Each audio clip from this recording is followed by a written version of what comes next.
Photo, John Everett, staff, Houston Chronicle Gregory Boyd, Alley Theater Artistic Director, plans out a scene in the enlarged rehearsal space at the new Alley Center for Theater Production in 2002. In January of 2018, Boyd abruptly left the Alley Theater amidst allegations of abuse.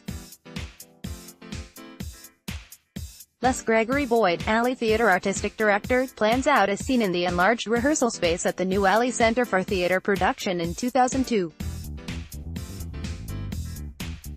In January of 2018, Boyd abruptly left the Alley Theater. More photo, John Everett, staff, Houston Chronicle. The Alley Theater. The Alley Theater.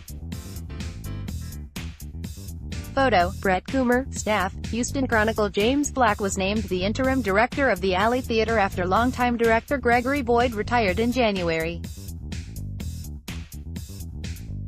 James Black was named the interim director of the Alley Theater after longtime director Gregory Boyd retired in January.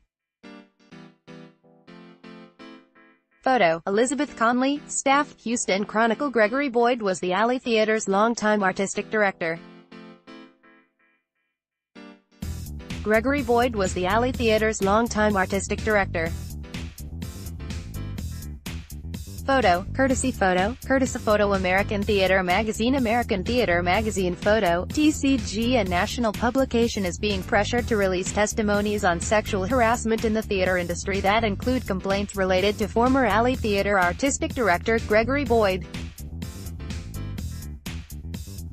A Change.org petition titled, "Time's Up TCG. Publish Hour." Some of those stories detail allegations of abuse at the Alley Theater, as well as examples of how leaders at the Alley responded to, or failed to respond to, complaints. Fran spoke to both survivors and current management regarding the culture at the Alley Theater as a component of her national reporting. Her reporting adds to what is already known about Boyd's behavior at the Alley, said American Theater Magazine editor-in-chief Rob Weinert-Kent. Tran referred questions for this story to Weinert-Kent. But because her reporting, taken as a whole, include potentially damaging information on several prominent leaders in theater, American Theater decided it didn't have the capacity to verify, legally vet and safely publish those reports. That's heavy lifting that, when it comes to a trade publication like ours, has never been done, said Weinert-Kent.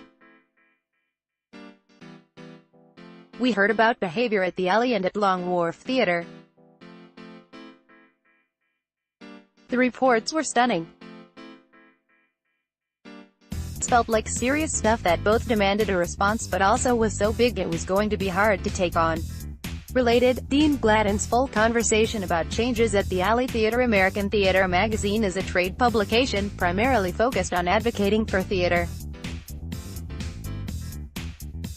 It has an editorial staff of 5, according to its online masthead, and is owned by the non-profit theater organization Theater Communications Group. More than 700 theaters in the U.S., including the Alley Theater, are member theaters of TCG. The Change.org petition was written after some of Tran's sources realized the magazine decided not to publish the testimonies. Co-authored by several prominent American playwrights, the open letter says the magazine reduced and anonymized Tran's article and put 2 follow-up stories into publication limbo. It is time for you to ask yourselves what your mission really is, whether it moves beyond protecting relationships with the very people who have institutionalized the silence that keeps the cycle of sexual misconduct alive, and goes towards building greater trust and equity with the artists who constitute the theaters you represent, the petition said. It is time for you to publish deep trans articles and give your writers the freedom to further investigate these issues. The petition has more than 1,400 signatures as of May 15. Co-signers include playwrights Lynn Nottage, Ruined, Eve Ensler, The Vagina Monologues, and Stephen Adley Gurgis, The Last Days of Judas Iscariot. It also includes Emily Trask, the former Alley Theater actress who spoke out about Boyd's behavior to the Houston Chronicle in January. Teresa Eyring, the executive director of TCG, says her organization is looking at expanding American theater's legal and journalistic capacities. We felt we needed to establish some level of internal structure and capacity to be able to act upon those reports, she said. It's taken us some time to shift the thinking. We are operating in a different context than we were a few decades ago. We have a responsibility to the field that the magazine can help us fulfill. Eyring couldn't say whether American theater will be able to publish trans-reported revelations in the future. She also couldn't say if there were reports on the alley regarding abusers other than Boyd. There is a smaller number of cases we're aware of that we think could benefit from initial investigation, she said. In a new structure, any story that came forward would have a process, which we haven't fully articulated and approved yet. I'd become aware of the issue and discuss possible solutions, talking to the theater, intervention, or a story, at which point I won't be involved in it. Related, actors describe toxic, bullying atmosphere during alley productions. The larger issue at hand might be that the American theater situation reveals a machinery of enablement within the American theater industry, said playwright Monica Byrne, a critic of TCG's decision not to publish trans reports. This is a very clear example of enablement of sexual abusers, Byrne said. People abdicating responsibility because they're scared. The only way things change is when people name names. We've given names to TCG, and them not publishing them is inexcusable.